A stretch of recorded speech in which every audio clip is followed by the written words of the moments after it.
রোহিঙ্গাদের নিজ দেশে ফেরানোর আশা এখন তলানিতে। শরণার্থী ত্রাণ ও প্রত্যাবাসন কমিশনও বলছে দিন দিন জটিল হচ্ছে প্রত্যাবাসন প্রক্রিয়া। এমন বাস্তবতায় রোহিঙ্গাদেরই বিশ্বমঞ্চে যাওয়ার মতো নেতৃত্ব গড়তে হবে বলে মনে করেন বিশ্লেষকরা। এতে আন্তর্জাতিক দৃষ্টি আকর্ষণ সহজ হবে। মিয়ানমারে রোহিঙ্গা নির্যাতন ২-৪-৫ বছরের নয়, এই ইতিহাস শত বছরের। মাতৃভূমিতেই তারা পরিচয়হীন। এরই জেরে বাংলাদেশ এখন বিশ্বের সবচেয়ে বড় শরণার্থী শিবির।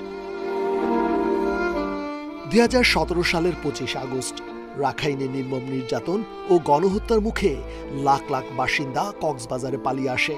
এরপর কেটে গেছে ৮ বছর।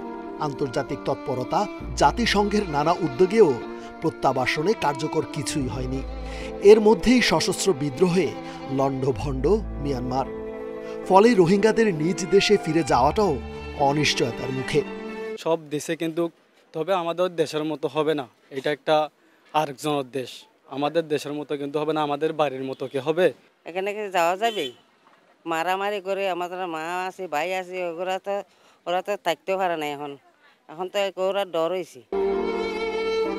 শরণার্থী ত্রাণ ও প্রত্যাবাসন কমিশনার বলেন, দিন দিন জটিল হচ্ছে রোহিঙ্গাদের ফেরানোর প্রক্রিয়া। সবকিছুর পরও প্রচেষ্টা অব্যাহত রাখছে বাংলাদেশ। আমাদের সক্ষমতার মধ্যে আছে, সবটুই করা হচ্ছে। বাকিটা এখন solution not only in the hand of Bangladesh. এখানে মিয়ানমার এবং রাখাইনের যারা ডিফেক্টো তারা হচ্ছেন মেইন অ্যাক্টর এখানে, এবং তার বাইরে রয়েছেন রোহিঙ্গারা নিজেরা। রোহিঙ্গারা মূলত আঞ্চলিক স্বার্থ ও ভূ রাজনীতির বলি হচ্ছে। অস্তিত্ব রক্ষায় তাদেরই এগিয়ে আসতে হবে বলে মত বিশ্লেষকদের।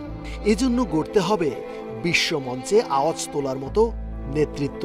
জনসংখ্যা যত বাড়বে, আমার এখানে ভ্রাতৃত্ববোধ, আমার এখানে আইন শৃঙ্খলা সবকিছুর একটা চাপ বাড়তেই থাকবে। রোহিঙ্গার স্বার্থে যদি তারা নিজেরাই এগিয়ে আসে, তাহলে যেটা হবে যে অন্যরা বিভিন্নভাবে তাদেরকে সহায়তার একটা চেষ্টা করতে পারে, সেটা যেভাবেই হোক না কেন, এমনকি তাদের মনোবল শক্ত করার ক্ষেত্রেও সাহায্য করতে পারে। সংখ্যালঘু রোহিঙ্গাদের উপর গণহত্যা চলেছে নিশ্চিহ্ন করে দেওয়ার জন্যই। তাই এ সংকট সমাধানে আন্তর্জাতিক সম্প্রদায় এগিয়ে আসতে আরও দেরি করলে ইতিহাসে শুধু রোহিঙ্গা নামটিই রয়ে যাবে বলে শঙ্কা বিশ্লেষকদের।